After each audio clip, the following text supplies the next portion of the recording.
I am in Leapers Fork, Tennessee. It's this amazing old town. I imagine I need to make about $5.7 million to live here. It's a magical place. Probably more for old people, which, see that?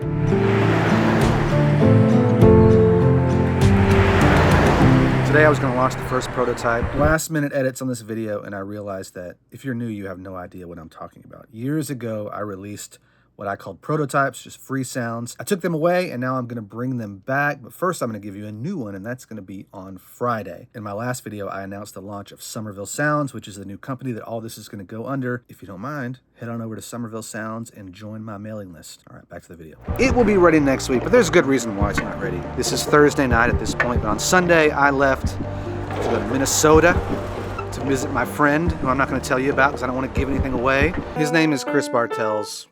It's not really a secret. We're working on something really... Can you not play this for a second? I'm going to get a copyright strike.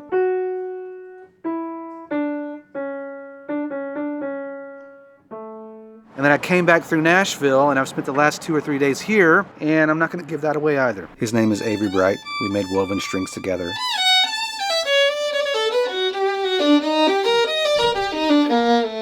We're working on something else. Just do like a diatonic movement. Yeah. And tomorrow morning, I'm going to get up early and go meet with somebody and try to make a sample instrument in about an hour and a half. Very high hopes for that one. But if it doesn't work, it doesn't work. That's kind of how sampling goes.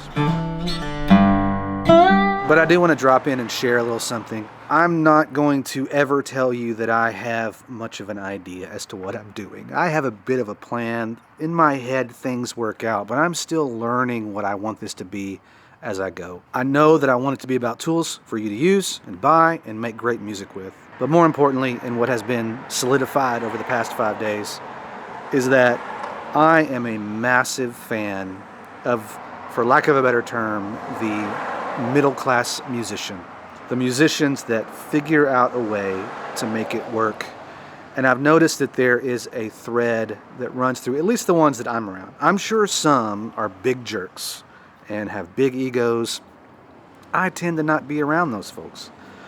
The people that I know and the people that I work with and the people that I've been fortunate to be around are so inspiring and provide me with so much energy, I don't know if that's the right way to say it, fuel. When I leave their presence and I watch them work and I watch the way they do their thing with such precision, but also they tend to have this ability to really understand their place in their work. They don't get too high or too low. But the most important thing, they're just great people to hang out with. It gets talked about some, but not enough. The relational skills are so important when it comes to working your way through this business. I want to spend time with people that I like to spend time with. If it comes to hanging out with someone who's great and they're a bad hang, I'm out. If there's someone that's maybe not quite as good, but they're fun to be around for 8 hours a day, that is the easiest choice I will ever make. My role in Somerville Sounds is to make good samples, of course, but it's also to tell you the stories of the people who make these sounds. I'll make some of them and I'll tell you my story, but I'm learning through the process of going to Minnesota and seeing my friend and a person that I knew through Zoom calls and that kind of stuff and the occasional phone call.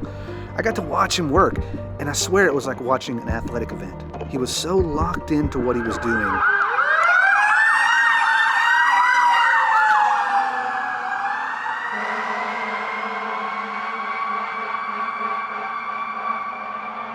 That's not good.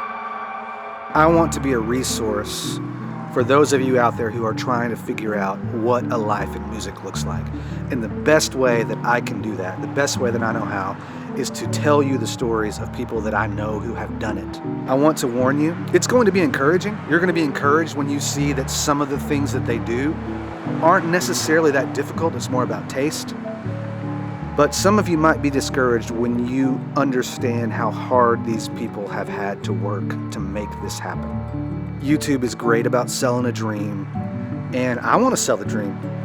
I love my life, And the people that I work with who have made it, they all love their lives too. Most of them have found a balance between life and work and family, and it's impressive to see. But I also want you to see that there's no shortcuts, there's no easy way out. It's hard work, sometimes over decades. What is your call to action in this video? Learn your guitar, learn your bass, learn your piano, but also learn how to be somebody that other people want to spend time with. Talk soon.